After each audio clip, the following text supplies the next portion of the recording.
Merci, Monsieur le Président. Mesdames et Messieurs, bonsoir. Il y a eu un changement de rôle, une permutation de rôle entre Monsieur le Président El-Halimi et moi. Je devais présider, d'avoir le beau rôle, celui d'écouter les autres et de leur donner seulement la parole. Et puis ce matin, il m'a fait la surprise de me demander de revenir. Alors, j'ai essayé d'improviser une intervention. C'était un peu difficile parce que nous avons écouté ici d'éminents spécialistes sur tous les sujets. C'est très difficile de ne pas se répéter. Et j'ai par conséquent choisi de parler en tant qu'homme de terrain.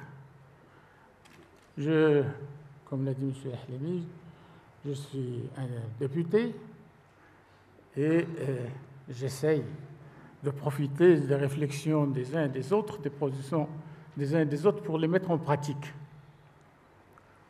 Alors, j'ai, sur les sujets qui ont été soulevés ici, des convictions fortes, des convictions de maghrébin, j'ai été secrétaire général de l'Union arabo-africaine, j'ai des convictions méditerranéennes, puisque je suis actuellement aussi président de l'Assemblée parlementaire méditerranéenne. Nous avons une Assemblée parlementaire méditerranéenne. Nous devançons peut-être un peu les choses. Et j'ai aussi des convictions euroméditerranéennes, puisque pendant 6 ans, avec différents présidents du Parlement européen, j'ai été coprésident du Forum euroméditerranéen, qui est un accompagnement parlementaire du processus de Barcelone, dont l'auteur est avec nous, l'un des auteurs, M. Felipe González. Donc, ce forum a abouti à la création d'une assemblée parlementaire euroméditerranéenne. Alors voilà ce que m'a inspiré tout ça. Pendant des siècles, voire des millénaires, les relations entre les peuples ont été marquées par les invasions, les occupations de territoires et les guerres.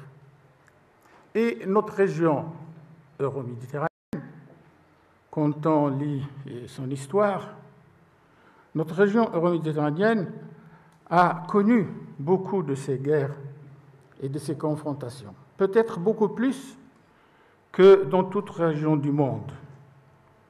Des guerres de territoire, des guerres religieuses, des guerres idéologiques, des guerres de toutes sortes.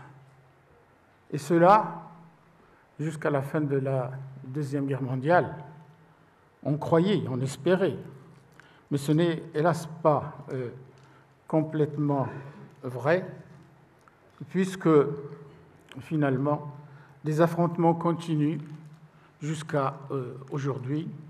Nous avons le Moyen-Orient, avec le conflit israélo-palestinien, israélo-libanais, israélo-syrien, avec le problème de l'Irak, et les conflits qui ont suivi l'éclatement de l'ancienne Yougoslavie, sans oublier Chypre, et il y a la menace sérieuse d'un conflit avec l'Iran. Ce sont là de l'histoire et aussi d'une décolonisation ratée, mal faite. Mais heureusement, à côté de cette carte un peu sombre, il y a l'exemple européen. L'exemple européen montre qu'il n'y a pas une fatalité de la guerre. Et ça, c'est très important. Bien sûr, il y a aujourd'hui, heureusement, un climat international et il y a une maturation chez les peuples. Mais l'une des réalisations les plus extraordinaires de la deuxième partie du XXe siècle a été la création de l'Union européenne. C'est ce qui fait dire à M. Paul Trent-Van Tijn que l'Europe est le laboratoire des réconciliations. Et c'est là où je veux bien en venir, la réconciliation. C'est juste, c'est vrai. Mais je pense qu'il ne faut pas trop aller vite concernant cette notion de la réconciliation. La réconciliation, ce n'est pas l'oubli. La réconciliation, c'est le dépassement des conflits et des problèmes d'une manière réfléchie, raisonnée et mutuellement acceptée. Ce concept de la réconciliation est fondamental, à mon avis, aujourd'hui, parce que c'est la clé préalable à la solution de beaucoup de problèmes dans notre région. L'importance de l'exemple européen que je citais vient du fait de sa réussite. Le projet européen a réussi parce qu'il a atteint ses objectifs en instaurant la paix, la sécurité interne et la stabilité durable dans le continent européen, et surtout avec l'élargissement. Et il a découlé de tout cela une grande prospérité que tout le monde connaît. Donc, l'exemple européen est un exemple important. Il est aussi important parce qu'il est important comme exemple, comme modèle, comme démarche, comme méthodologie et comme pédagogie.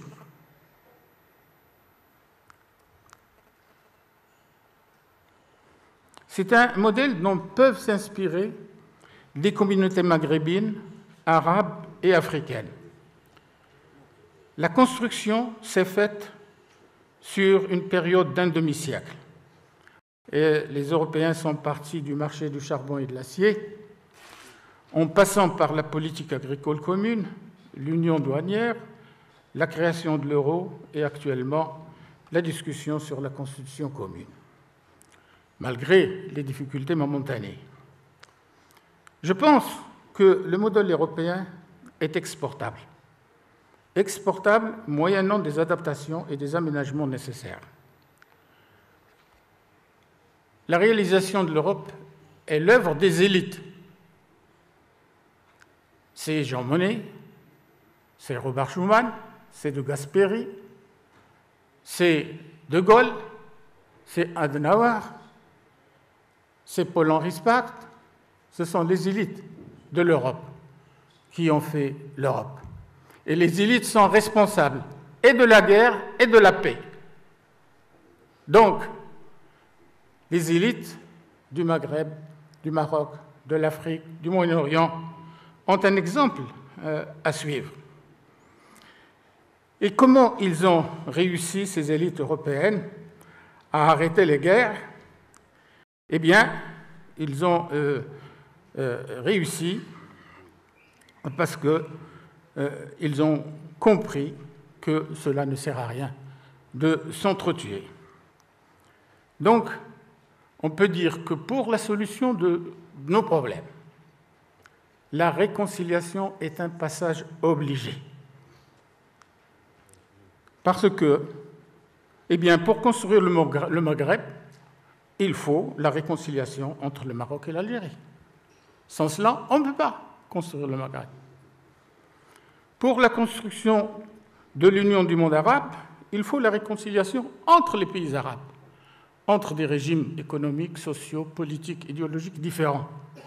Il faut qu'ils acceptent la cohabitation et la coexistence. Pour la paix au Moyen-Orient, il faut une réconciliation entre Israël et les Palestiniens, entre Israël et les autres pays arabes. L'union entre Africains passe aussi par les réconciliations à la fois internes, à l'intérieur d'un pays, et externes, entre les pays africains.